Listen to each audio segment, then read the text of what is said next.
Hey everybody, it's Keith with the L1 Automotive Training Channel, and welcome to this week's Tech Questions Quickies video.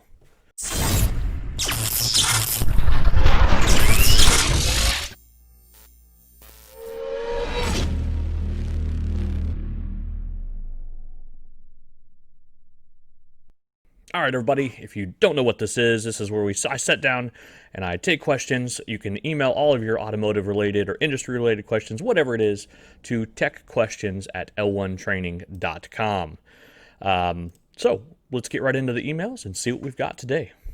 Okay, the first one's from Ken R. Ken says, Keith, have you thought about having an L1 training get-together with your members or subscribers? Something like you guys talked about on the Train by Text Live the other night with broken cars. So, Ken, yes, in a video that either will come out before or after this one, I'm not sure exactly where it's going to come out or if I'm breaking the news now, but yes, I will have an announcement about that, specifically because we're here in a brick and mortar now in a new shop building, so I have a space to do that. We'll be holding regular events here, both paid training and maybe some kind of get-together thing. The get-together thing's a little harder because I don't have a flow of cars that are broken to come in here because our business is mobile, so it's difficult for that. But, yes, something like that will happen. All right, let's check out the next one. All right, Gary B. writes, Keith, I just watched your Do Not Ever Buy a Chrysler video. I agree with what you said. I know so many people, especially with minivans, that had transmission problems, and I'm going through the J2535 on-demand class currently and noticed that the subscription cost seemed high. It's worse than I thought.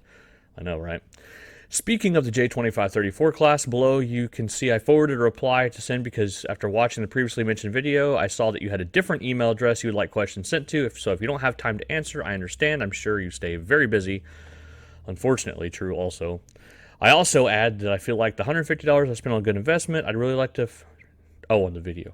I really feel like I got my money's worth. In fact, moments ago, I subscribed to the monthly membership. So yeah, Gary, thank you for signing up. I appreciate that. Every bit helps the channel. We're growing here as an automotive training channel. I'm transitioning more of my time over here to the training side, which is good for everybody, really. So yeah, I really appreciate that, Gary. Let me scroll down your question here real quick. So he said, so he sent his questions to the other email, and he was just sending this because I have a separate one for the guys that are subscribed to the training thing.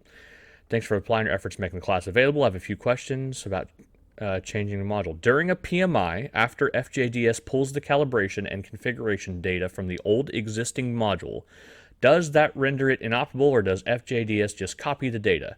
FJDS just copies the configuration data that's in the module currently. When it prompts to change the module, do you need to disconnect the battery or just turn the key off? Lots of people subscribe to pulling the battery during that. I don't think that I have ever pulled the battery when changing a module in almost any circumstance. Like, any car ever. I don't think I've ever pulled the battery to change a module.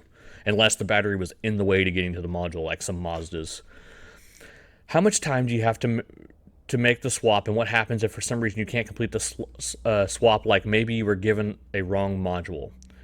The best thing to do is, if you don't have time within the allotted period of having the laptop set up and connected, is to start the process over again. So get the correct module, put the old one back in, start the PMI process again, just in case.